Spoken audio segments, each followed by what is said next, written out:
¿Cómo era un día típico en tu vida en esa época? ¿Un día en la dictadura? Sí.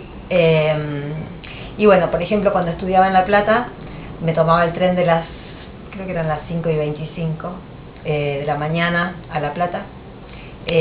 Por el camino nos paraba por lo menos 2 veces el ejército, una vez seguro en Berazategui y otra vez en Hudson, probablemente era siempre, y ahí nos revisaban las carteras, nos pedían los documentos, nos revisaban los libros.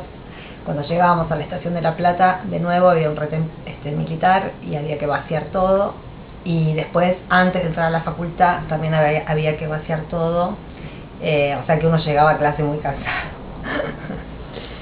¿Y de qué manera influía el clima de tensión en las amistades? Bueno, eso depende del lugar en el que uno estaba y de las amistades que tenía, obviamente. Los que teníamos amigos que estaban cerca de las organizaciones o militantes, teníamos mucho miedo por ellos, y bueno, fue un miedo justificado porque muchos de ellos desaparecieron. Fue un tiempo en el que mucha gente se fue del país, así que bueno, también se pusieron a prueba muchas amistades porque había que ser muy solidario, ¿no? Entonces, ¿hubo alguien relativamente cercano a vos que haya desaparecido? Sí, no exactamente desaparecido, cercano de esa época, sí, alguien que fue secuestrado, pero que después fue pasado a disposición del Poder Ejecutivo, es decir, esa gente estuvo en campos clandestinos, pero después fue pasada a cárceles y más tarde fueron liberados. Y cuando se hablaba de desaparecidos, ¿ustedes a dónde pensaban que se los habían llevado?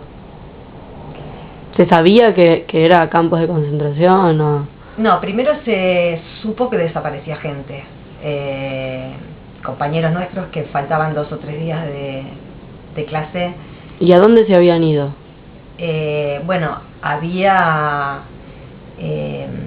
se sabía que se los llevaba el ejército, porque los operativos militares eran a plena luz del día, o sea, no se sabía si en tu cuadra había llegado el ejército y se había llevado gente, o sea, todo el mundo sabía que había gente que estaba siendo detenida. Lo que pasa es que después las familiares iban a las cárceles y en las cárceles decían que no estaban, y ahí se empezó a armar la figura del desaparecido, cuando alguien no estaba y se lo había llevado el ejército y el ejército decía que no lo tenía, entonces empezaba la desaparición. ¿Cuál era tu manera de pensar sobre los militares y sobre todo lo que pasaba en esos días? O sea, ¿qué postura tomabas vos? Bueno, yo los odié desde un primer momento, antes de saber lo que estaban haciendo, porque los militares siempre representaron valores que a mí no me gustaban y no me siguen gustando.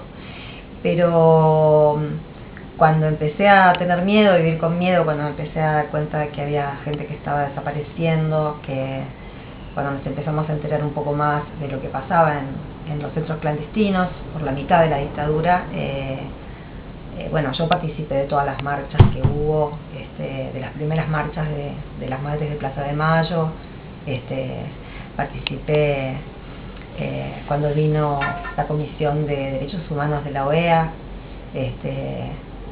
que mandó el presidente Carter,